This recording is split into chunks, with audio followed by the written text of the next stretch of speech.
चक्कर ही नहीं। ठीक है, okay, thank you. Hello everyone, good afternoon, कैसे हो सभी? चलो क्लास स्टार्ट करते हैं। अपनी सीरियल क्रॉप के अंदर अपने वार्ले की क्रॉप कर रहे हैं जो, और जो को लगभग अपने कंप्लीट कर लिया था। और उसके बाद में आगे का जो पार्ट है वो है जो के अंदर बीमारियां, जो के अंदर कौन कौन से रोग लगते हैं, उनका उपचार या उनका नियंत्रण कैसे करेंगे, उनका रोगकार कौन सा है, मोस्टली इंपॉर्टेंट वैरायटियां कौन सी है रेजिस्टेंट, या फिर इंसेक्ट कौन कौन से है ना। तो बिल्कुल सिंपल सी दो तीन रोग है जो आपको याद रखने हैं। बाकी जो वीट के अंदर रोग करके आए हैं वो लगभग वही रोग जो के अंदर देखने को मिलते हैं। चलो देखते हैं अपने जो के अंदर कौन कौन सी डिजीज है। तो पहली डिजीज है इसके अंदर, जो के अंदर लूस मट बीमारी, अनावर्त कंडवा रोग, फंगस के द्वारा होता है। ये फंगस के द्वारा देखा जाए तो गेहूं के अंदर भी फंगस के कारण होता है और जौ के अंदर भी फंगस के कारण होता है। गेहूं में इसका जो पैथोजन है, इसका जो कॉजल ऑर्गेनिज्म है वो कौन सा है? वो है उस्टिलागोनुडा ट्रेटिसाई। पर जौ के अंदर इसके फंगस का नाम क्या है? उस्टिलागोनुडा है। क्या है? उस्टिलागोनुडा। फंगस का नाम क्या है? उस्टिलागोनुडा।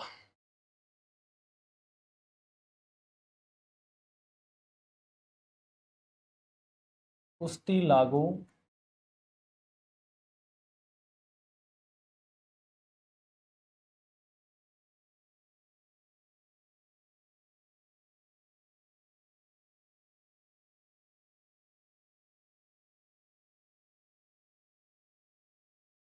दूसरा मार्ग कहां पर है? चलता ही नहीं है। उस्टिलागो नूडा।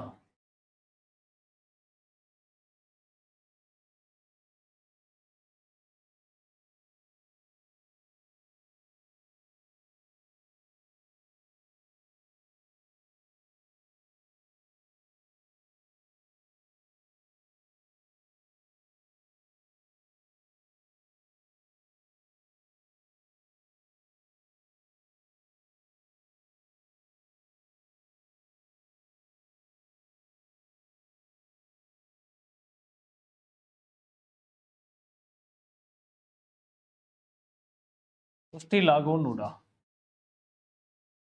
ठीक है, इसके फंगस का नाम क्या? उस्टिलागोनुडा है। जौ के अंदर अगर बात करें, अगर गेहूं के अंदर बात करें तो उस्टिलागोनुडा ट्रेटिसाई और लग जाएगा ना। मोस्ट इंपॉर्टेंट इस रोग का जो क्वेश्चन है जो एग्जाम के अंदर पूछा जाता है कि लूस मट बीमारी का कंट्रोल कैसे करते हैं, नियंत्रण इसका पूछा जाता है। और इसका नियंत्रण ही एग्जाम के अंदर मोस्ट इंपॉर्टेंट होता है, कंट्रोल। तो इसका सबसे अच्छा कंट्रोल है सीड ट्रीटमेंट, बीज उपचार है। क्या है? बीज उपचार है, सीड ट्रीटमेंट है, बीज उपचार। मोस्ट इंपॉर्टेंट है, ये क्वेश्चन एग्जाम के अंदर पूछा जाता है कि लूस मट जो बीमारी होती है उसका सबसे अच्छा नियंत्रण क्या है। तो सबसे अच्छा कंट्रोल करने का जो तरीका है, इस रोग को नियंत्रण करने का जो विधि है वो कौन सी है? सीड को ट्रीटमेंट करके बोलो आप, ये रोग क्या हो जाएगा? नियंत्रण हो जाएगा। बीज उपचार ही क्यों सबसे अच्छा तरीका है? क्योंकि इस बीमारी की जो नेचर है, इस बीमारी की जो प्रकृति है वो कैसी है? तो ये है आंतरिक रूप से बिजोड़ रोग है, मतलब इंटरनली सीड बोर्न है। आंतरिक बिजोड़, ये क्वेश्चन भी एग्जाम के अंदर पूछा जाता है। आंतरिक बिजोड़ रोग है। क्या पूछा जाता है एग्जाम के अंदर कि लूस मट बीमारी है? ऑप्शन में होता है आंतरिक बिजोड़। उसके बाद में बात करें अपने, ऑप्शन में होता है बाहरी बिजोड़ रोग, मृदा जनित, या फिर सीधा लिख देता है बीज जनित। तो ये इंटरनली सीड बोर्न है। ये भी इसका मोस्ट इंपॉर्टेंट क्वेश्चन है। ये भी इसका क्या है? मोस्ट इंपॉर्टेंट क्वेश्चन है कि आंतरिक रूप से बिजोड़ बीमारी है। इसी कारण इसका सबसे अच्छा जो नियंत्रण का तरीका है वो है सीड को ट्रीटमेंट करना। और सीड को ट्रीटमेंट किसके द्वारा करते हैं ये भी आपको याद रखना है। सीड का ट्रीटमेंट करने के लिए पहला जो फंजीसाइड है, पहला जो कवकनाशी है इस रोग के लिए, सबसे अच्छा कवकनाशी की अगर बात करें, फंजीसाइड की अगर बात करें, तो वो है विटावैक्स। कौन सा है? विटावैक्स। विटावैक्स के द्वारा अपने क्या करेंगे? सीड को उपचारित करेंगे। विटावैक्स की मात्रा आप 3 से लेकर 4 ग्राम प्रति किलोग्राम सीड के ऊपर डाल के इसको क्या कर सकते हैं? उपचारित कर सकते हैं। मोस्ट इंपॉर्टेंट बात। दूसरा, आप क्या कर सकते हैं? सौर ऊर्जा उपचार कर सकते हैं। सोलर हीट ट्रीटमेंट बोल देते हैं जिसको, सौर ऊर्जा उपचार, सोलर हीट ट्रीटमेंट। सौर ऊर्जा उपचार, सोलर हीट ट्रीटमेंट। देखो सौर ऊर्जा उपचार एक है, दूसरा होता है अपने हॉट वाटर ट्रीटमेंट, गर्म पानी उपचार, गर्म पानी उपचार, गर्म पानी उपचार। ये दो ट्रीटमेंट होते हैं, गर्म पानी उपचार और कौन सा, सोलर हीट ट्रीटमेंट और वाटर अपने वाटर हॉट वाटर ट्रीटमेंट। गर्म पानी उपचार किसके द्वारा दिया गया था, या फिर सौर ऊर्जा उपचार या मतलब सोलर हीट ट्रीटमेंट किसके द्वारा दिया गया ना, ये क्वेश्चन एग्जाम के अंदर पूछे जाते हैं। अगर सौर ऊर्जा उपचार की बात करें तो यहाँ पर एक साइंटिस्ट थे जिनका नाम था लुथरा, लुथरा व स्टार। कौन थे, लुथरा व स्टार। लुथरा व स्टार ने ये हॉट वाटर ट्रीटमेंट दिया, लुथरा और स्टार ने कब दिया, 1934 के अंदर, ठीक है। गर्म पानी उपचार किसने दिया, एक साइंटिस्ट थे जिनका नाम था जेनसन। क्या नाम था, जेनसन। जेनसन ने 1888 के अंदर ये ट्रीटमेंट दिया, कौन सा, गर्म पानी उपचार। गर्म पानी उपचार में अपने क्या करते हैं, पानी को गर्म करते हैं, कितना डिग्री सेंटीग्रेड, 54 डिग्री सेंटीग्रेड, कितना, 54 डिग्री सेंटीग्रेड। जब पानी इतने डिग्री सेंटीग्रेड पर गर्म हो जाएगा तो इस गर्म पानी के अंदर जो भी अपने बीज बोना है, किसका, गेहूं का हो चाहे अपने जौ का हो, उसको डप कर देंगे, उसको रख देंगे इस पानी के अंदर। मात्र कितने टाइम के लिए, 10 मिनट के लिए रखेंगे, और 10 मिनट से ज्यादा टाइम नहीं होना चाहिए, और 54 डिग्री से ज्यादा टेम्परेचर नहीं होना चाहिए। क्यों, अगर 54 डिग्री सेंटीग्रेड से टेम्परेचर अप हो गया या 10 मिनट से ज्यादा टाइम लग गया तो जो बीज अपने उपचारित कर रहे हैं उसका जो एम्ब्रियो है, उसका जो भ्रूण है, वो जल के क्या हो जाएगा, नष्ट हो जाएगा। तो अपना बीज का जब भ्रूण ही नहीं रह पाएगा तो उस बीज को ट्रीटमेंट करने का क्या फायदा है, अगर अपना बीज अंकुरित ही नहीं हो पाए। इसके अंदर ये मोस्टली ध्यान रखा जाता है कि गर्म पानी उपचार में जब भी सीड को ट्रीटमेंट करते हैं अपने, तो 54 डिग्री सेंटीग्रेड टेम्परेचर 10 मिनट के लिए गर्म करेंगे। सोलर हीट ट्रीटमेंट के अंदर क्या करते हैं, देखो इसके अंदर जो भी अपने गेहूं का या फिर जौ का बीज है उसको रात भर पानी के अंदर डुबो के रखते हैं अपने। इसका बीज के अंदर जो माइसीलियम है वो एक्टिवेट हो जाएगा। दूसरे दिन अपने क्या करेंगे, फर्श पर अपने उस बीज को क्या कर देंगे, फैला देंगे। तो सनलाइट के द्वारा जो फंगस है वो क्या हो जाएगा, जल के नष्ट हो जाएगा। तो इस प्रकार का उपचार क्या होता है, सौर ऊर्जा उपचार होता है। दूसरा विटावैक्स है, 3 से 4 ग्राम मात्रा प्रति किलो सीड के हिसाब से अपने यूज करेंगे। तो ये इंटरनली जो सीड बॉन्ड डिजीज है, आंतरिक रूप से जो बिजोड़ रोग है, ये क्या हो जाएगा, नष्ट हो जाएगा। देखो इसके लक्षण अगर आप देखोगे, उस्टिलागो नूडा द्वारा होने वाले अनावृत कंडवा या लूसमट बीमारी के, तो जो बाली है, जो ईयर है, उसके अंदर बीज नहीं बनता, उसके अंदर एक प्रकार का पाउडर बन जाएगा, एक प्रकार का ब्लैक कलर का क्या हो जाएगा, इस प्रकार का पाउडर बन जाएगा, सीड इसके अंदर नहीं बन पाएंगे। तो ये है अपना बीमारी जिसका नाम है लूसमट इंटरनली सीड बोर्न आंतरिक बिजोड़ रोग है, और इसका सबसे अच्छा जो ट्रीटमेंट है वो है बीज उपचार करके इस बीमारी को अपने कंट्रोल में ला सकते हैं। दूसरा है कवरस्मट बीमारी, आवृत कंडमा। ये इसका मुख्य रोग है। कवरस्मट की बात करें तो जौ का मुख्य रोग है ये, जौ की मुख्य बीमारी, जौ की मुख्य बीमारी है ये भी एक फंगस के कारण होती है। जौ का मुख्य रोग है, फंगस के कारण होता है। इस फंगस का नाम होता है अपने उस्टिलागो होर्डियाई,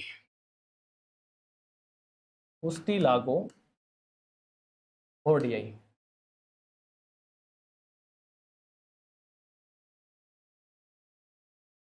उस्टिलागो होर्डियाई, उस्टिलागो होर्डियाई नामक फंगस के कारण ये लूस अपने जो बीमारी है जिसका नाम है, बात करें अपने कवरस्मट, ये बीमारी जो कि एक मुख्य बीमारी है, इसके बारे में आपको याद रखना। आवृत कंडवा लोग उस्टिलागो होर्डियाई के कारण, और ये मेजरली डिजीज है, किसके अंदर होती है ये, तो जौ के अंदर मुख्य रूप से लगती है। इसके लक्षण भी अपने बिल्कुल लूसमट जैसे दिखाई देते हैं। इसके अंदर भी बाली के अंदर सीड नहीं बनता, बिल्कुल कैसी हो जाएगी, ब्लैक हो जाएगी बाली, है ना, कैसी हो जाएगी, ब्लैक कलर के सीड बनेंगे और बाद में पाउडरी स्ट्रक्चर के अंदर चेंज हो जाते हैं। उसके बाद में है ear cockle disease, ear cockle disease of barley या ear cockle disease of wheat. तो ये खोज की हुई है व्हीट के अंदर, ये सूत्रकृमि वही व्हीट का सूत्रकृमि जिसका नाम है एग्यूना ट्रिटिसाई। क्या नाम है इसका, एग्यूना, एग्यूना ट्रिटिसाई, एग्यूना ट्रिटिसाई नामक जो फंगस है, जो कवक है, एग्यूना ट्रिटिसाई नामक फंगस कवक, इस कवक के कारण ये बीमारी देखने को मिलती है ईयर कोकल। ये दुनिया की पहली सूत्रकृमि बीमारी थी जो वीट के अंदर खोजी गई थी। वीट के अंदर मैंने आपको पढ़ाया था कि दुनिया की पहली सूत्रकृमि बीमारी कौन सी है, तो वो ईयर कोकल डिजीज है। कौन सी है? ईयर कोकल डिजीज, जो वीट के अंदर खोजी गई थी। और दुनिया का पहला सूत्रकृमि है जो फसलों के अंदर रोग फैलाने का काम करता है, उसका नाम है एग्यूना ट्रिटिसाई, जिसको टी निदम के द्वारा खोजा गया था। इसको किसके द्वारा खोजा गया था? एक साइंटिस्ट थे जिनका नाम है टी निदम। इन्होंने विश्व में पहली बार इस सूत्रकृमि को रिपोर्ट किया था, टी निदम के द्वारा। ठीक है, तो टी निदम ने सबसे पहले इस सूत्रकृमि की खोज की और ये टाइम था लगभग 1743 का ना, 1743। ठीक, ये आप याद रखोगे ईयर कोकल डिजीज के अंदर। तो इसका निमेटोड या सूत्रकृमि याद रखना कि सूत्रकृमि जनित बीमारी है। इसके अंदर बाली छोटी रह जाती है और छोटे छोटे पिचके हुए बीज बनते हैं। उसके बाद में मोलिया डिजीज। मोलिया डिजीज देखो गेहूं के अंदर भी लगती है, मोलिया डिजीज अपने जौ के अंदर भी लगती है। बाकी मोलिया को गेहूं के अंदर ना खोज के किसके अंदर खोजा गया है? इसको जौ के अंदर ही खोजा गया था। तो मोलिया डिजीज है वो भी एक निमेटोड बीमारी है, ये भी एक सूत्रकृमि के द्वारा होती है, ये भी एक सूत्रकृमि बीमारी है। इसके अंदर कौन सा सूत्रकृमि है अगर देखा जाए तो इसके अंदर जो सूत्रकृमि है इसका नाम होता है हटेरोडेरा एविनी। कौन सा होता है? हटेरोडेरा एविनी। हटेरोडेरा एविनी नामक जो सूत्रकृमि है, हेटेरोडोरा एविनी, इस हेटेरोडेरा एविनी नामक सूत्रकृमि के कारण ये बीमारी होती है। ठीक है, मोलिया रोग। इस मोलिया डिजीज को अगर अपने देखा जाए, इस मोलिया डिजीज को, तो सबसे पहले एक साइंटिस्ट थे जिनका नाम है वासुदेव।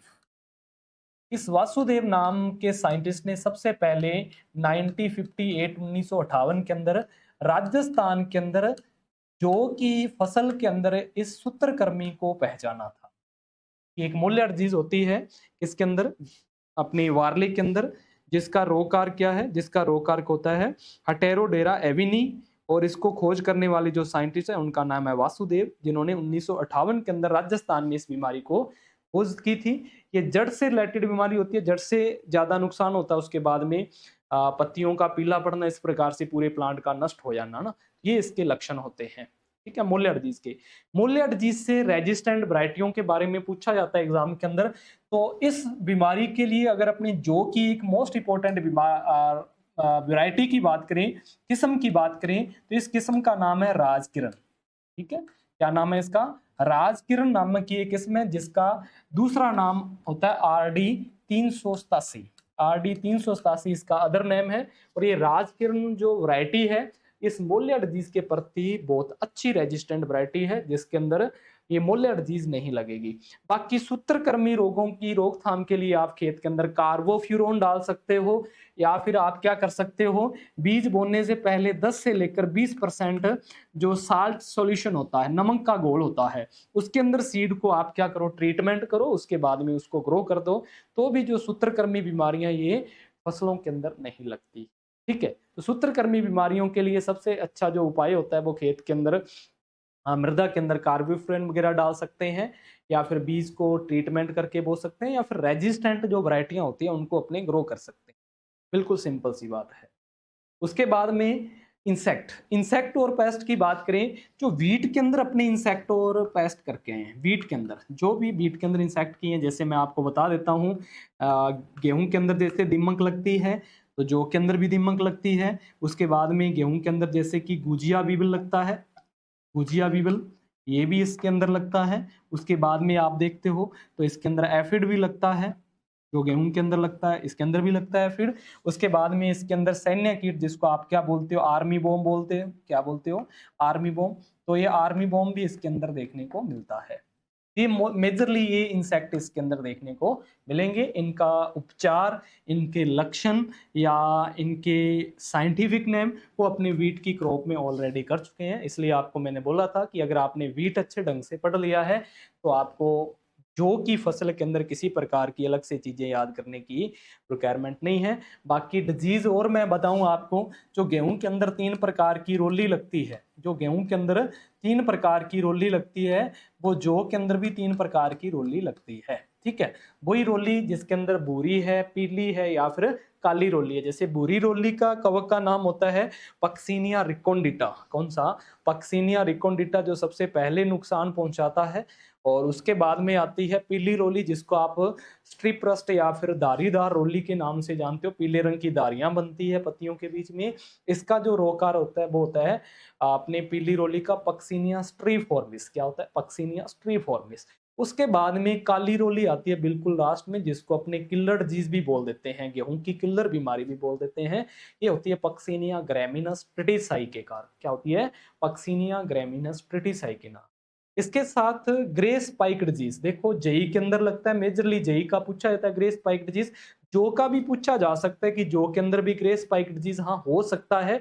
किसके कारण होता है? तो डेफिशिएंसी ऑफ मैग्नीज, मैग्नीज की कमी के कारण ये बीमारी होती है, जो के अंदर या जेई के अंदर मेजरली देखने को मिलती है। बाकी जो रोग देखा आपने, आवृत कंडवा है, लूस मट है या कवर स्मट है या फिर मोलिया डिजीज है या फिर अपने देखा गया कि ईयर कोकल डिजीज है, तो ये बीमारियां जो के अंदर लगती है, यही बीमारियां गेहूं। तो ये अपनी मेजरली जो क्रॉप थी कौन सी? जो की। और इसके जो इंपॉर्टेंट क्वेश्चन होते हैं वो वैरायटियों से पूछे गए आज तक के। बाकी देखा गया है इसकी जो सोयल है, सोयल से रिलेटेड क्वेश्चन पूछा जाता है। वो कौन सा क्वेश्चन आता है? वो आता है कि ऐसी कौन सी सीरियल क्रॉप है जिसको साल्टी सोयल के अंदर या अपनी बात करें क्षारीय मृदा के अंदर ना, लवणीय क्षारीय के अंदर ग्रो किया जा सकता है, या फिर पानी की कमी को काफी हद तक सहन कर सकती है, वो जो है। और जो का मेजरली जो अपनी कल्टीवेशन है वो क्यों करते हैं? क्योंकि इसके अंदर एक स्टार्च होती है जिसको अपने माल्ट के रूप में कन्वर्ट कर लेते हैं और उसका फर्मेंटेशन करके अल्कोहल से रिलेटेड जैसे बियर वगैरह बनाने के अंदर यूज कर लेते हैं। बाकी लोगरी जो एक फर्मेंटेशन ड्रिंक है वो इससे तैयार किया जाता है। और इसके साथ साथ पोल्ट्री के अंदर इसकी जो हस्क वैरायटी होती है जिसके ऊपर छिलके होते हैं, वो पोल्ट्री फीडिंग के अंदर यूज किया जा सकता है। बाकी आप देखते हो कि जैसे अपने घर के अंदर पशुओं का जो लाइव स्टॉक का जो फीड होता है, उसके अंदर भी अपने जो कंसंट्रेट देते हैं, दाना देते हैं, उसके अंदर ज्यादातर जौ का दाना मिक्स कर देते हैं, जौ को मिक्स कर देते हैं। उसके बाद में फ्लोर मिल पर उसको पिसा देते हैं, फिर पशुओं को खिला देते हैं, क्योंकि जौ को पशु बड़े चाव से खाते हैं और फ्लावट भी अच्छी आती है जौ। और इसके अंदर पाए जाने वाला जो प्रोटीन है वो एल्बुमिनोइड्स प्रोटीन होता है। अच्छा, इसमें कार्बोहाइड्रेट होता है लगभग 75% के, अच्छा प्रोटीन होता है लगभग 11.5% के लगभग होता है ना। तो ये इसका खाद्य मूल्य है, जिसके कारण जो एक अच्छी फसल है, इसको अपने बरानी खेती के अंदर पानी की स्केर्सिटी, क्योंकि इसकी जल मांग लगभग गेहूं से बहुत कम है, 400 mm इसकी जल मांग होती है ना। और इसकी क्रांतिक अवस्था देखा जाए तो टिलरिंग है। इसके अंदर बिलाडा 2 एक बहुत अच्छी किस्म है। बिलाडा 2 को अपने लवणीय मिट्टी के अंदर अच्छे से ग्रो किया जाता है। और इसकी एक म्यूटेशन वैरायटी है जिसका नाम BM4 है। क्या नाम है? BM4 इसकी पहली म्यूटेशन है, बाकी BM सीरीज म्यूटेशन ही। बाकी इसकी हस्कलेस वैरायटियों के बारे में पूछा गया है कि छिलका रहित किस्में कौन सी है जौ की। तो सबसे इंपॉर्टेंट वैरायटी डोलमा होती है, इसकी छिलका रहित। बाकी डोलमा है, कैलाश है, तो ये वैरायटियां क्या है? इसकी छिलका रहित वैरायटियां हैं। बाकी मोलिया डिजीज के रेजिस्टेंट वैरायटियां पूछी जाती है, जैसे राजकिरण है, RD 2035 है, 2025 है, ये वैरायटियां किसके रेजिस्टेंट है? मोलिया डिजीज के रेजिस्टेंट है। ये किसमें? या फिर क्लिपर है, ये ऑस्ट्रेलिया से इंट्रोड्यूस की गई है और इसके अंदर अच्छी क्वालिटी का माल्ट होता है। तो ये मोस्टली अपने जो भी देखा है इस जौ को, वो मोस्टली यही चीजें जौ के अंदर पूछी जाएगी ना। तो किसी प्रकार का अगर क्वेश्चन है जौ से रिलेटेड तो आप बोल सकते हैं।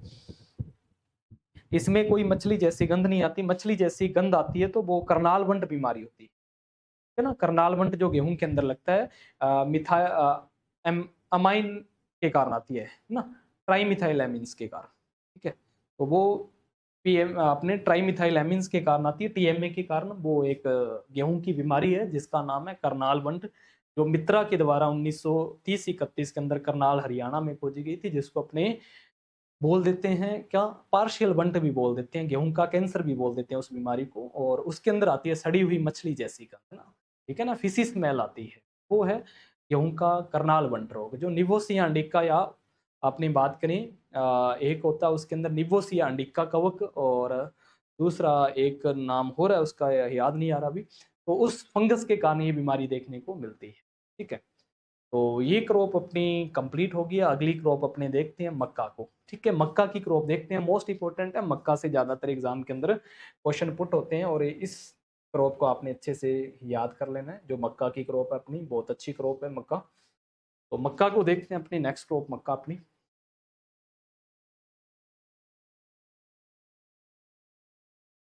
देखो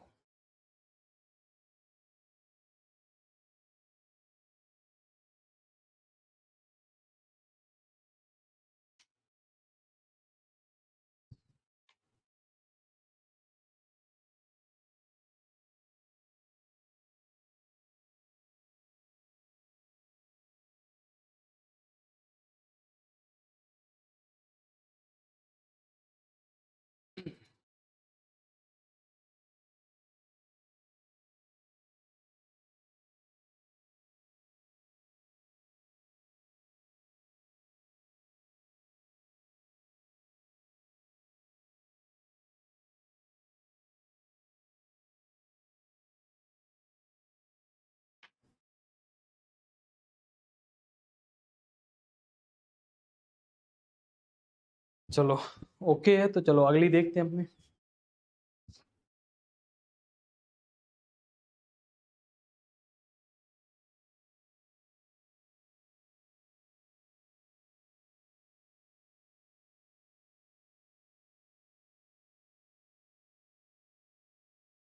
चलो मक्का देखो, मेज आप सभी ने देखी होगी मक्का।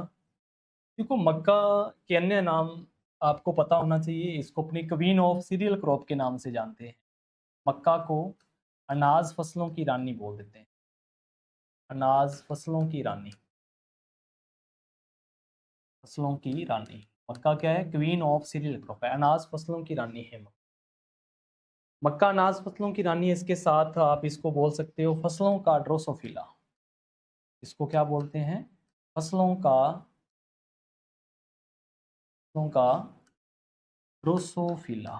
ड्रोसोफिला, ड्रोसोफिला एक प्लांट है, उसकी संज्ञा दी गई है मक्का के प्लांट को। फसलों का ड्रोसोफिला बोल दिया इसको। इसके साथ इसको आश्चर्यजनक फसल बोल दो, वंडर क्रॉप, अद्भुत फसल। अद्भुत, अद्भुत मतलब वंडर क्रॉप बोल दो इसको, वंडर फसल के नाम से भी जानते हैं इसको। अमेरिका के अंदर ये मुख्य रूप से ग्रो होती है। सबसे ज्यादा अमेरिका ही इसको ग्रो करता है, मतलब प्रोडक्शन सबसे ज्यादा अमेरिका का ही है। इसलिए इसको बोलते हैं बैकबोन ऑफ यूएसए, अमेरिका की रीढ़ की हड्डी। अमेरिका की रीढ़ की हड्डी। अमेरिका की बैकबोन किसको बोलते हैं? कौन सी फसल को बोलते हैं? वो अपनी फसल है मक्का। तो मक्का को अमेरिका की रीढ़ की हड्डी बोल देते हैं। आश्चर्यजनक या अद्भुत या वंडर क्रॉप के नाम से जानते हैं। फसलों का ड्रोसोफिला बोल देते हैं इसको। अनाज फसलों की इसको रानी बोल देते हैं। ये अपनी मक्का है। और मक्का मेजरली अपनी ग्रो करते हैं खरीफ सीजन के अंदर, और इसको अनाज वाली फसलों के अंदर रखते हैं। बाकी आप सब बोलोगे सर कि इसको चारे के रूप में, बिल्कुल इसको चारे के रूप में उगाते हैं, पर इसको चारा फसलों में नहीं पड़ते। अपनी चारा फसलों में नहीं पड़ेंगे इसको, इसको अनाज की फसलों में पड़ते हैं, क्योंकि मेजरली इसका प्रोडक्शन चारे के लिए नहीं करते हैं, अनाज के लिए करते हैं। चारे के लिए इसकी कुछ स्पीसीज है, कुछ किस्में हैं इसकी, कुछ किस्में हैं, कुछ स्पीसीज है जिसको चारे के रूप में अपने उगा सकते हैं, जिसको चारे के रूप में अपने ग्रो कर सकते हैं। बाकी ये क्रॉप कैसी है? तो ये एक सीरियल, एक अनाज वाली फसल है। ठीक है। और विश्व में सबसे ज्यादा जो उत्पादन है वो कौन करता है? अमेरिका करता है। इस कारण इसको अमेरिका की रीढ़ की हड्डी के नाम से जानते हैं।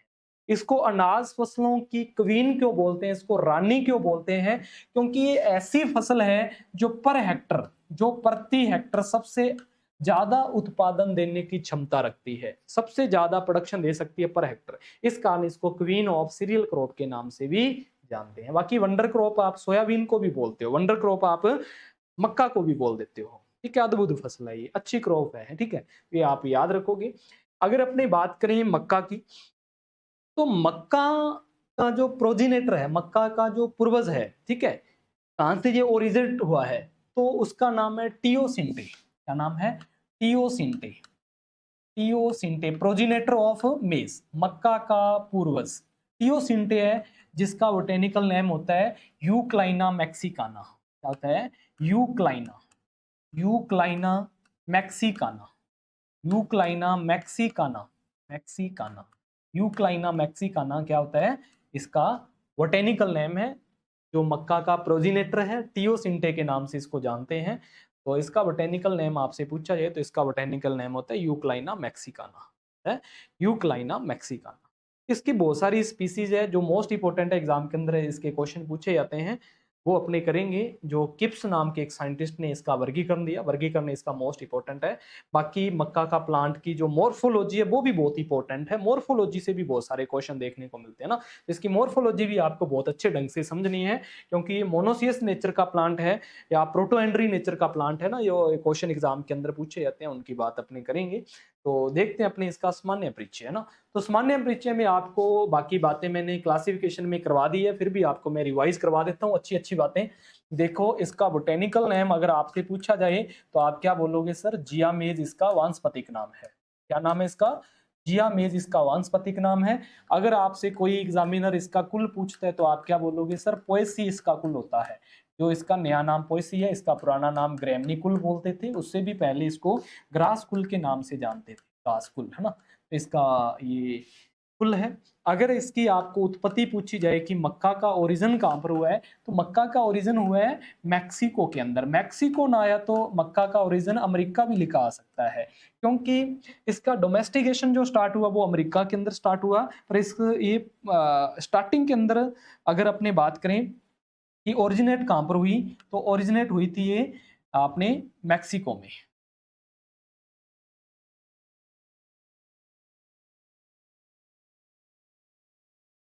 ठीक है, मैक्सिको के अंदर ये सबसे पहले ओरिजिनेट हुई। उसके बाद में अगर आपसे मक्का के अंदर गुणसूत्र संख्या पूछी जाए कि मक्का में कितने क्रोमोसोम होते हैं, तो मक्का में 2n = 20 क्रोमोसोम होते हैं, और 20 अपने देखा जाए तो 20 ज्वार के अंदर होते हैं ना, 20 ही ज्वार के अंदर और 20 ही मक्का के अंदर होते हैं। उसके बाद में आपसे पूछा जाए मक्का के अंदर कि मक्का कैसा प्लांट है, तो मक्का एक C4 प्लांट है। कैसा प्लांट है मक्का, मक्का is A C4 plant, Mecca C4 पौधा है। मक्का एक क्रॉस पोलिनेटेड प्लांट है, परपरागित फसल है, क्योंकि इसमें प्रोटोएंड्री या फिर ये मोनोसियस प्लांट है, द्विलिंगी पौधा है, परपरागित है, C4 प्लांट है।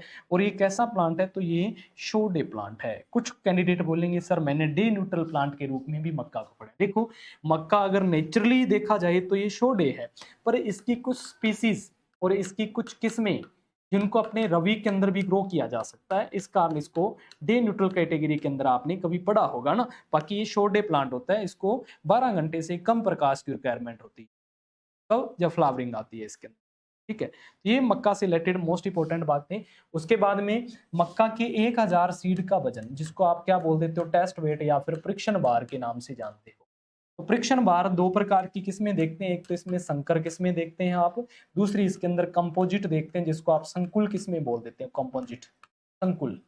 तो संकर किस्मों का जो 1000 सीड लेंगे तो उसका वजन 285 ग्राम आता है, और जो संकुल या फिर कंपोजिट होती है उसका मात्र 200 ग्राम ही आता है।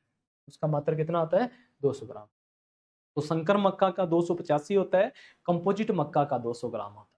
कंपोजिट मक्का का कितना, 200 ग्राम होता है। ठीक है, ये आप याद रखोगे। बाकी C4 प्लांट है, परपरागित फसल है, शोडे प्लांट है, गुणसूत्र 2n = 20 है, उत्पत्ति मैक्सिका के अंदर हुई है, और पोएसी इसका कुल है, जियामेज इसका बोटेनिकल नेम है। बाकी और भी अपने देखेंगे इसके अंदर क्या क्या चीज़ें और इम्पोर्टेंट है। तो ये मोस्टली इंपॉर्टेंट चीज़ें मैंने आपको बताई है, और पीछे भी आपको इसके बारे में बताया गया कुछ ना कुछ।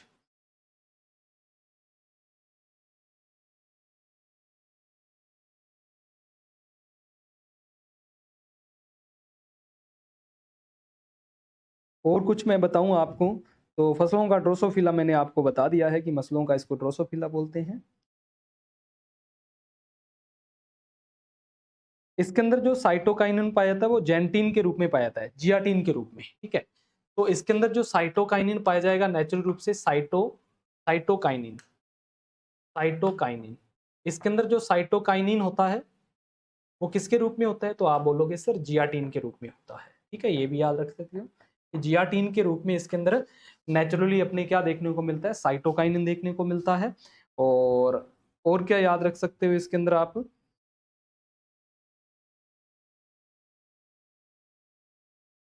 ये मोस्टली इसके अंदर येलो कलर वगैरह याद रखना है, तो कैरिका जेंथिन पिगमेंट के कारण होता है। ठीक है, एरिका जैंथिन पिगमेंट, ठीक है। और साइलेज के लिए बहुत अच्छी फसल है, आपको पहले भी शायद करवाया होगा अपने किसके अंदर, जब अपने एनिमल हस्बेंड्री की थी उसके अंदर बताया था कि साइलेज के लिए सबसे अच्छी फसल कौन सी है, तो साइलेज के लिए सबसे अच्छी फसल अपने मक्का होती है, ठीक है। मक्का की फसल साइलेज के लिए बहुत अच्छी होती है। और इस पर AICRP सबसे पहले इसी क्रॉप पर चलाया गया था। AICRP ना, अगर आपसे पूछा जाए कि AICRP किस क्रॉप पर सबसे पहले चलाया गया था, तो वो चलाया गया था अपने मक्का पर, है ना। बाकी इसको लास्ट के अंदर इंपॉर्टेंट बिंदुओं के अंदर करेंगे, क्योंकि यहाँ से क्वेश्चन पूछा जाता है।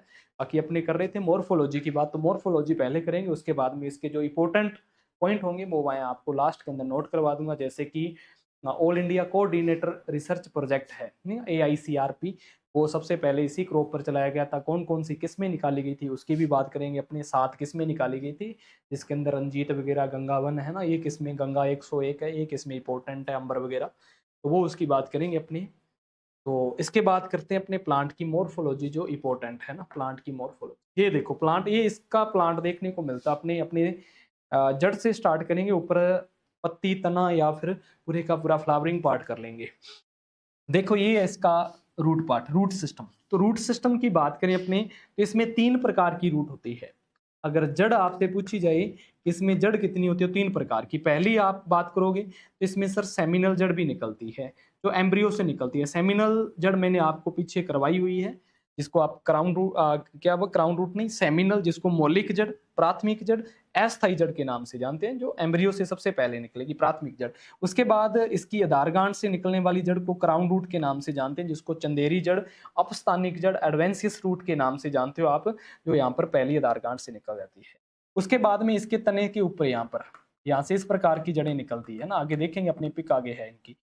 इनको अपने बोल देते हैं प्रोप रूट। कौन सी रूट बोल देते हैं? Prop root. तो ये 3 प्रकार की जड़ें मक्का के अंदर देखने को मिलती है, 3 प्रकार की जड़ें, ठीक है। 3 प्रकार की जड़ें, सेमिनल जड़ है, क्राउन रूट है, या प्रोप रूट है। उसके बाद में इसका तना है, तना इसका भरा हुआ तना मिलेगा, जो नोड और इंटरनोड से मिलकर बना होता है। नोड इंटरनोड, नोड इंटरनोड, मतलब ये नोड, इसके बीच की जगह इंटरनोड। तो नोड और इंटरनोड से मिलकर इसका स्टेम विकसित होगा। इसकी ये पत्ती है, पत्ती का ये पार्ट ब्लेड होता है, और ये पार्ट इसका सिल्थ होता है, या सीथ बोल देते हैं, ठीक है। ये इसका मादा बाग है, ये इसका मादा फूल है, जिसको अपने सिल्क के नाम से जानते हैं। ये क्या है? मादा बाग, जिसको अपने क्या बोलते हैं? सिल्क के नाम से जानते हैं। ये क्या है? मादा फूल है, मादा बाग। ये इसका टोपोस्ट पार्ट है, इसको अपने क्या बोलते हैं? इसको अपने टेसल के नाम से जानते हैं। इसको क्या बोलते हैं? अपनी टेसल। टेसल क्या है? तो टेसल इसका नर फूल होता है, टेसल इसका नर फूल होता है। तो सिल्क मादा फूल होता है, टेसल नर फूल होता है। टेसल लाने की क्रिया को टेसलिंग बोल देते हैं। बिल्कुल सिंपल है, नाम से स्पष्ट हो रहा है कि जब मक्का के अंदर नर फूल आएंगे तो उस क्रिया को किस नाम से जानते हैं? तो नर फूल को टेसल बोलते हैं, तो इस क्रिया को टेसलिंग नाम दे दिया। मादा फूल को सिल्क बोलते हैं, तो सिल्क आने की क्रिया को क्या बोलते हैं? सिल्किंग बोल देते हैं। क्या बोल देते हैं? सिल्किंग। कि मक्का के अंदर जब मादा फूल आएंगे तो उस क्रिया को क्या बोलते हैं? तो उसको सिल्किंग के नाम से जानते हैं। इंपॉर्टेंट सी चीज है। उसके बाद में देखा जाए कि नर फूल टेसल पहले आएगा या मादा फूल सिल्क पहले आएगा, ये बात इंपॉर्टेंट है, इसको आपने याद रखना है। तो पहले आता है टेसल, पहले क्या आएगा? टेसल पहले आएगा, उसके बाद में मादा फूल आएगा। अगर नर फूल पहले आए, मादा फूल बाद में आए, तो इस प्रकार की कंडीशन को अपने बोलते हैं प्रोटैंड्री कंडीशन। क्या बोलते हैं? प्रोटैंड्री कंडीशन के नाम से जानते हैं। तो मक्का कैसा प्लांट है? मक्का इज ए प्रोटैंड्री कंडीशन प्लांट।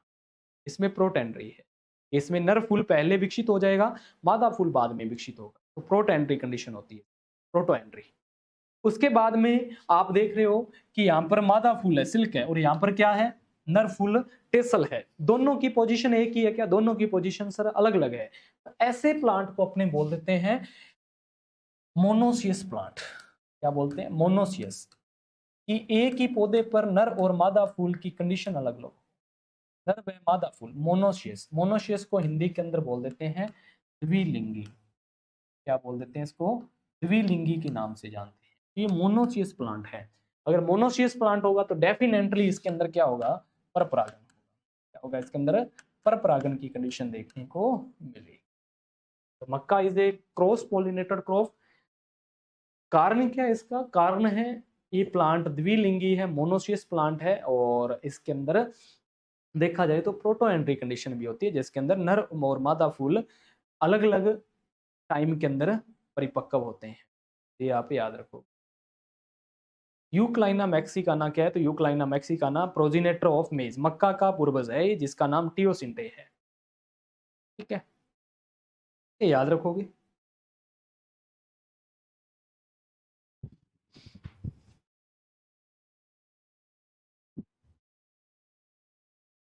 ठीक है, आगे देखते हैं अपने नेक्स्ट। ये आप देख सकते हो, ये होती है प्रोफ्रूट, जो तने के ऊपर निकलती है, ये क्या होती है? प्रोफ्रूट। ठीक है, ये ऊपर ऊपर की टॉप मोस्ट पत्ती, इसको अपने फ्लैग लीफ जो सबसे ज्यादा प्रकाश संश्लेषण करती है, ये मेल फ्लावर आपको दिखाया हुआ है, जिसको अपने टेसल के नाम से जानते हैं। और ये है अपना मादा फूल, जिसको अपने सिल्क के नाम से जानते हैं। ये फीमेल इन्फ्लोरोसेंस, जिसको ईयर बोल देते हैं। ठीक है, और सीड वगैरह आप जानते हो, कर्नेल वगैरह, या इसको स्पाइक के नाम से जानते हैं। लीफ हो गया, स्टाक हो गया, प्रो फ्रूट्स होगी ये, और उसके बाद में ये रूट्स है, दो प्रकार की होती है, क्राउन एंड स्टेमिनल। ये आप याद रखोगे, ये थोड़ी सी इंपॉर्टेंट मॉर्फोलॉजी थी। उसके बाद में डी टेसलिंग। देखो, टेसल का अर्थ क्या होता है? नर फूल। डी का अर्थ क्या होता है? हटाना। तो नर फूल को हटाने की क्रिया को डी टेसलिंग बोलते हैं। नर फूल हटाने की क्रिया को डी टेसलिंग के नाम से जाना जाएगा। डी टेसलिंग क्या है? तो डी टेसलिंग आप लिख सकते हैं इंपॉर्टेंट करके। डी टेसलिंग क्या होता है? मक्का संकरण के लिए, संकर मक्का के लिए, जब अपने संकर किस्में तैयार करते हैं, संकर मक्का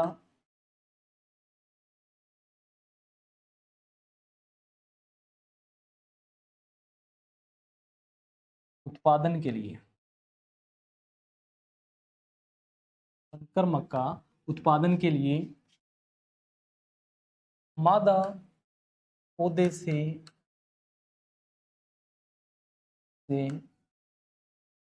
नर फूल हटाने की क्रिया, नर फूल हटाने की क्रिया, इसको क्या बोलते हैं? अपने डी टेस्लिंग बोलते हैं। कि जो संकर मक्का है, उसमें जब भी अपने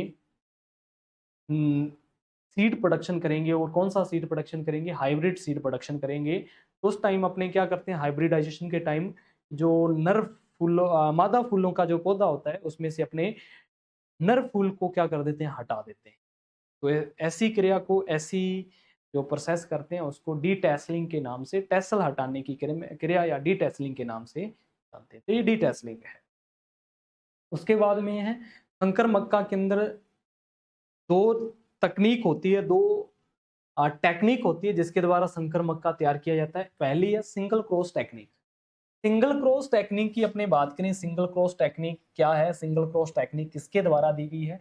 तो सिंगल क्रॉस टेक्निक दी गई है ईएम ईस्ट, एक साइंटिस्ट थे जिनका नाम था ईएम ईस्ट, और दूसरे साइंटिस्ट थे जीएच शूल, दूसरे साइंटिस्ट थे जीएच शूल।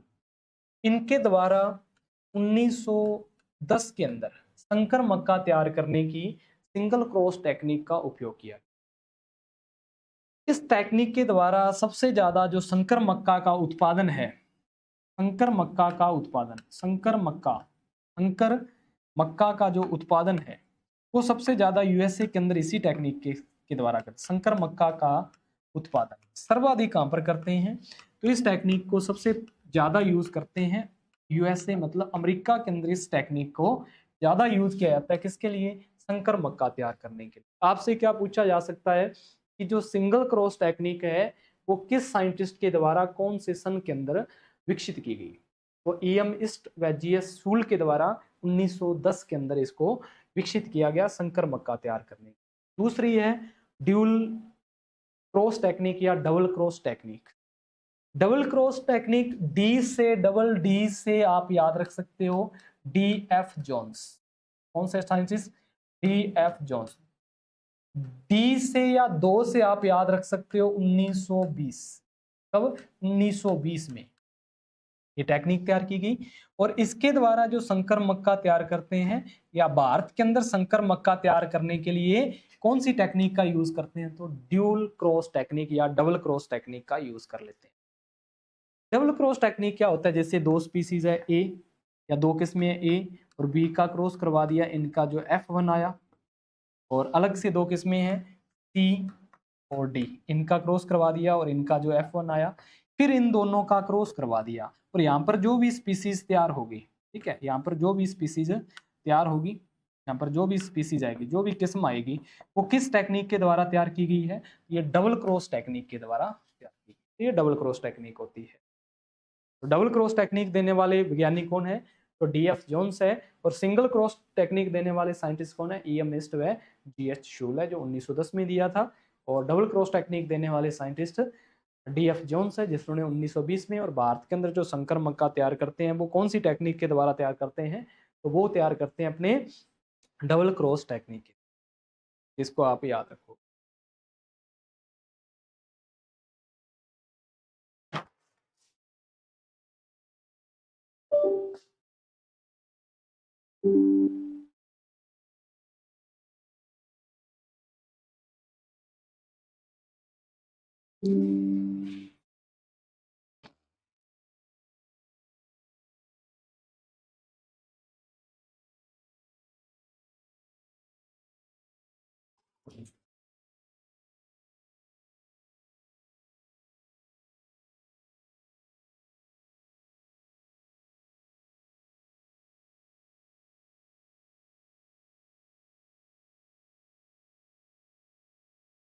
उसके बाद में क्लासिफिकेशन, मोस्ट इंपॉर्टेंट है क्लासिफिकेशन, जो एग्जाम के अंदर पूछा जाता है, इंपॉर्टेंट है।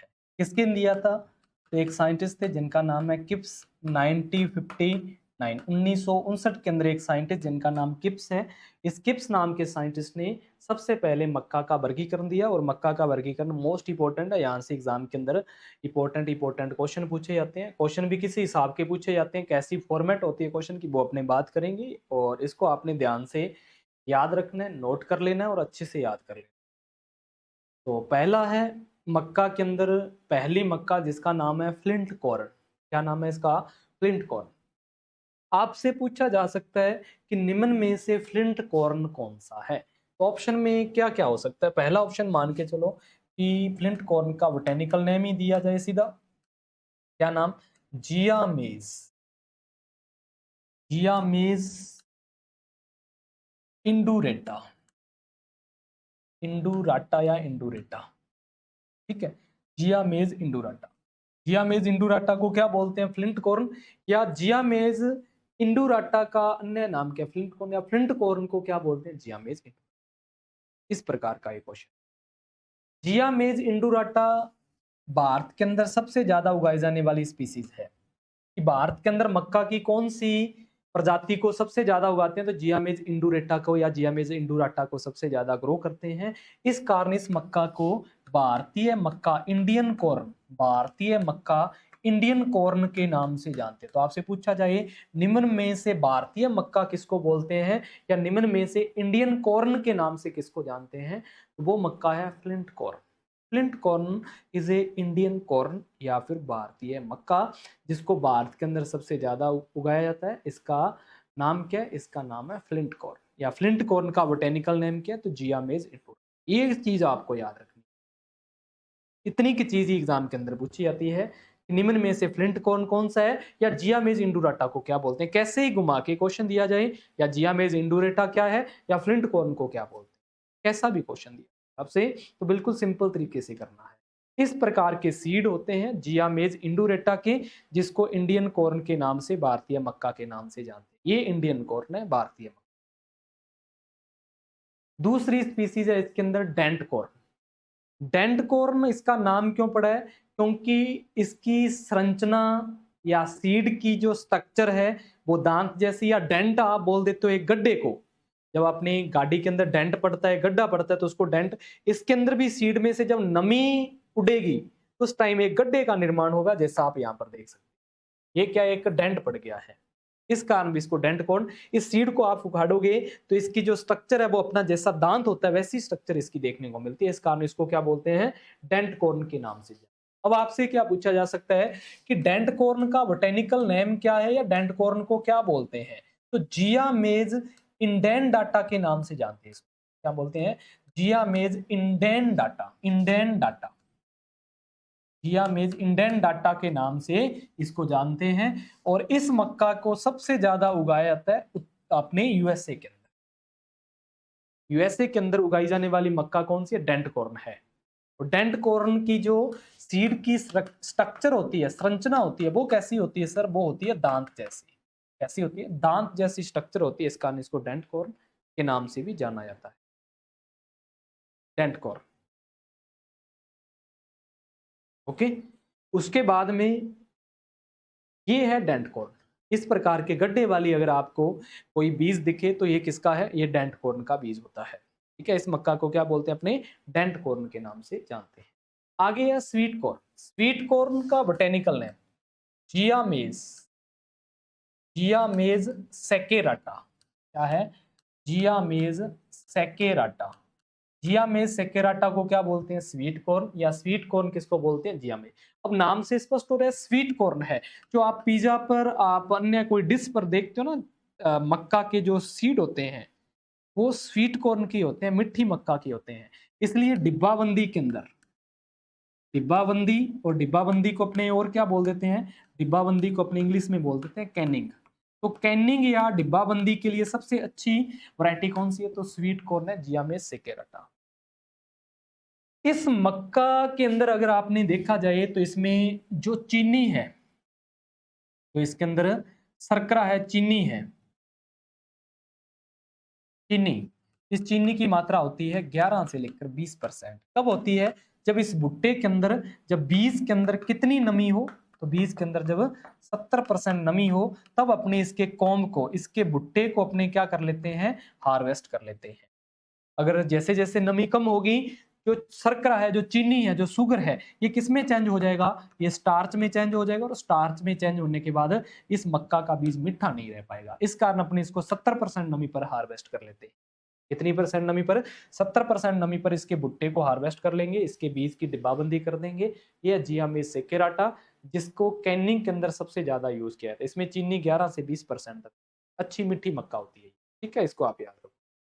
उसके बाद में ये मक्का है अपना स्वीट कॉर्न, जो आप देखा होगा आपने, अलग अलग डिश पर अपने को जो मक्का देखने को मिलती है वो स्वीट कॉर्न नहीं होती। Floor corn, floor corn, floor क्या होता है? आटा। आटा बनाने के लिए सबसे अच्छी मक्का फ्लोर कॉर्न है ना। फ्लोर कॉर्न कौन सी है? तो जियामेज, जियामेज अमाइलेशिया, अमाइलेशिया, जियामेज अमाइलेशिया, जियामेज अमाइलेशिया इज फ्लोर कॉर्न। इसको फ्लोर कॉर्न भी बोल देते हैं और इसको सॉफ्ट कॉर्न भी बोल देते हैं। सॉफ्ट, सॉफ्ट कॉर्न क्यों बोला सर इसको? क्योंकि इसका बीज, इसका बीज क्या होता है? इसका बीज नर्म होता है। इसका बीज नर्म होगा तो नर्म होने के कारण इसको आसानी से पिसाई की जा सकती है, आसानी से पीसा जा सकता है। इस कारण इस मक्का का यूज होता है आटा बनाने में। तो आपसे पूछा जाए आटा बनाने के लिए किस मक्का का सबसे ज्यादा यूज होता है? तो जियामेज अमाइलेशिया। और अमाइलेशिया को सॉफ्ट कॉर्न या फिर किस मक्का के नाम से जानते हैं? फ्लोर कॉर्न मक्का के नाम से जानते हैं। तो फ्लोर कॉर्न मक्का या फिर जियामेज अमाइलेशिया का नाम क्या है? तो इसको सॉफ्ट कॉर्न या फिर फ्लोर कॉर्न के नाम से जानते हैं। आटा बनाने के लिए सबसे अच्छी मक्का है कौन सी? Floor corn. उसके बाद में पॉपकॉर्न। पॉपकॉर्न आपने खाए होंगे। पॉपकॉर्न जब मक्का के सीड को अपने क्या करते हैं? हीट देते हैं, तो वो उसके अंदर क्या होता है? विस्फोटन होता है। उसके बाद में एक पॉपकॉर्न के रूप में अपने को मक्का देखने को मिलता है, वो ही पॉपकॉर्न है। तो पॉपकॉर्न मक्का को या फिर पॉपकॉर्न का बोटेनिकल नेम क्या है? तो जियामेज, जियामेज इवर्टा है। क्या है? जियामेज इवर्टा। तो जियामेज इवर्टा को क्या बोलते हैं? पॉपकॉर्न।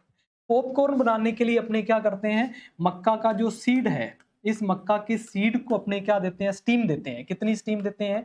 170 डिग्री सेंटीग्रेड टेम्परेचर पर। इस सीड के अंदर जो नमी होती है, उस नमी के कारण एक स्टीम बनती है, जिसके कारण विस्फोटक होता है और अपने सामने मक्का का सीड किस रूप में आ जाता है? पॉपकॉर्न के रूप में आया था, जिसको अपने खाने के लिए यूज कर लेते हैं। ये कौन सी मक्का होती है? ये होती है पॉपकॉर्न, जिसका नाम होता है जियामेज इवर्टा। क्या होता है? जियामेज इवर्टा के नाम से जानते हैं। तो ये है अपने कौन सा पॉपकॉर्न जियामेज इवर्टा है। इवर्टा मतलब बदलना, तो बदल जाएगा किसके अंदर, पॉपकॉर्न के अंदर। उसके बाद में वैक्सीकॉर्न। वैक्सीकॉर्न क्या है, तो वैक्सीकॉर्न होती है जियामेज सेरेटिना। वैक्सीकॉर्न कौन सी होती है, जियामेज सेरेटिना। जियामेज सेरे, इसमें वैक्सिक की मात्रा ज्यादा होती है। मतलब अगर आपसे पूछा जाए किस मक्का में स्टार्च की मात्रा सबसे ज्यादा होती है, स्टार्च की मात्रा, स्टार्च की मात्रा इसके अंदर ज्यादा होती है। इसको कॉस्मेटिक के रूप में यूज कर लेते हैं, इसको वैक्सिंग के जो उत्पाद बनाते हैं उसके अंदर यूज कर लिया जाता है, ऑयल निकालने के लिए इसी मक्का का यूज। बाकी पेपर इंडस्ट्री के अंदर या फिर कपड़ा उद्योग के अंदर किस मक्का का यूज करते हैं, तो वैक्सीकॉर्न का यूज कर लेते हैं, जियामेज सेरेटिना इसका बोटेनिकल नेम। इसमें स्टार्च की मात्रा अच्छी होती है, इसके अंदर स्टार्च की मात्रा क्या होती है, अच्छी होती है। ये कौन सा है, जियामेज सेरेटिना है। अगला मक्का है अपना, ये मुलायम मक्का भी होता है ना, चिकना मक्का, मुलायम नहीं चिकना, पोडकॉर्न। सबसे प्राचीन मक्का, सबसे प्राचीन मक्का, सबसे पुरानी, सबसे प्राचीन मक्का, सबसे प्राचीन मक्का, आधुनिक मक्का में सबसे प्राचीन, इन मक्का की कैटेगरी में देखा जाए तो इनमें सबसे पुरानी यही है, सबसे प्राचीन मक्का। सबसे प्राचीन मक्का कौन सी है, पोडकॉर्न है। पोडकॉर्न होती है जियामेज ट्यूनिकाटा। कौन सी होती है, जियामेज ट्यूनिकाटा, जियामेज ट्यूनिकाटा। और इसका यूज क्या है, फॉर फूडर पर्पज है, चारा उत्पादन के अंदर इस मक्का का यूज होता है, चारा प्रोडक्शन। सबसे पुरानी मक्का है, प्राचीन मक्का है, आधुनिक मक्का में सबसे पुरानी है ये ना। और जियामेज ट्यूनिकाटा के नाम से इसको जानते हैं। पोडकॉर्न का बोटेनिकल नेम क्या होता है, जियामेज ट्यूनिकाटा होता है। इसको आप अच्छे से याद करोगे, जियामेज ट्यूनिकाटा को किस नाम से जानते हैं, जियामेज ट्यूनिकाटा का बोटेनिकल नेम क्या होता है। जियामेज ट्यूनिकाटा का जियामेज ट्यूनिकाटा का ना पोडकॉर्न, या पोडकॉर्न का बोटेनिकल नेम जियामेज ट्यूनिकाटा। चारे के लिए सबसे चारे के लिए इस मक्का का उगाया जाता है और सबसे प्राचीन मक्का होती है ये। मतलब मॉडर्न मेज स्पीसीज के अंदर सबसे पुरानी मक्का है। और मक्का का पूर्वज तो आपको पता है टियोसिंटे, यहाँ से मक्का का ओरिजिनेट हुई है। ये 7 प्रकार का क्लासिफिकेशन जो किप्स नाम के साइंटिस्ट के द्वारा दिया गया, ये मोस्ट इंपॉर्टेंट है एग्जाम के अंदर, यहाँ से क्वेश्चन एग्जाम के अंदर पूछे जाते हैं, इंपॉर्टेंट अब करके इसको अच्छे से आपने याद करना। ये चीज मक्का के अंदर मोस्ट इंपॉर्टेंट है। तो पोडकॉर्न, जियामेज ट्यूनिकाटा इस पर अपने, और उसके बाद में वैक्सीकॉर्न, जियामेज सेरेटिना। उसके बाद में देखा जाए पॉपकॉर्न, जियामेज इवर्टा। उसके बाद फ्लोरकॉर्न, जियामेज अमाइलेशिया। उसके बाद में देखा जाए स्वीट कॉर्न, जियामेज सेकेराटा। और उसके बाद में देखा जाए अपने टेंट कॉर्न, जियामेज इंडेंडाटा। और उसके बाद में देखा जाए अपने फ्लिंट कॉर्न, जियामेज इंडुराटा। कौन सा, जियामेज इंडुराटा। तो ये स्पीसीज आपको अच्छे से याद करनी है, इंपॉर्टेंट भी है ये। और ये क्लासिफिकेशन भी मोस्ट इंपॉर्टेंट है, यहाँ से हर बार एग्जाम के अंदर क्वेश्चन पूछा गया है। तो आज तक अपने आज की क्लास को यहीं पर विराम देंगे और कल अपने इसके नेक्स्ट पार्ट को डिस्कशन करेंगे। और आज की क्लास से रिलेटेड किसी का डाउट है, किसी प्रकार का कोई क्वेश्चन है तो आप बता सकते हैं। बाकी अपने आगे का जो पार्ट है उसको अपने कल की क्लास में करेंगे। जितना करवा दिया गया आपको मक्का के अंदर उसको आप अच्छे से याद करोगे। और जो बात मैंने आपको बताई है कि मक्का का वर्गीकरण इंपॉर्टेंट है, तो ये इंपॉर्टेंट है, यहाँ से क्वेश्चन आपके एग्जाम में आएगा। ठीक है, बाकी कोई डाउट है तो आप लिख सकते हैं।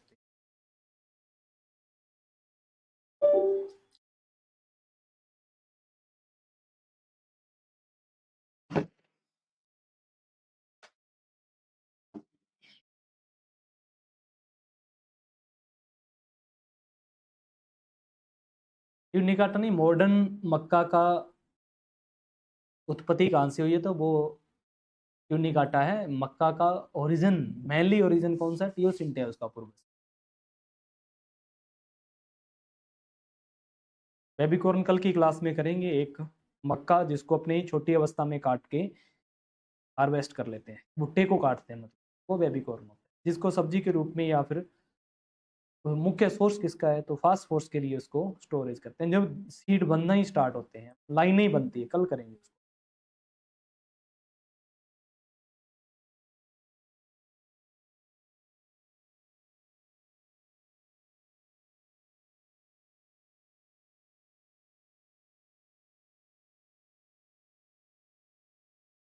दो बटा तीन क्या,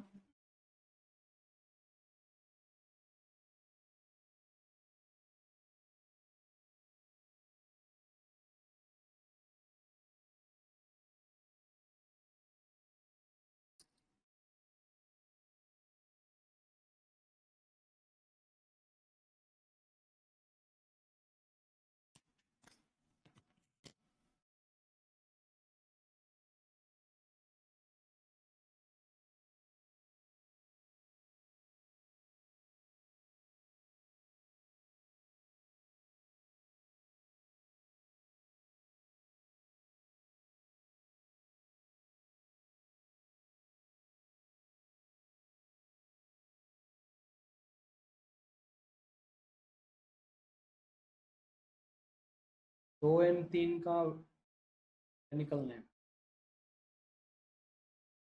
जियामेज।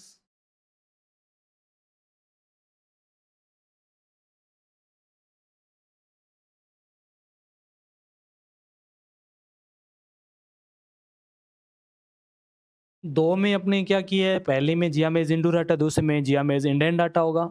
इंडेंडाटा मतलब डेंट कॉर्न, उसके बाद में जियामेज सेकेराटा है। ठीक है।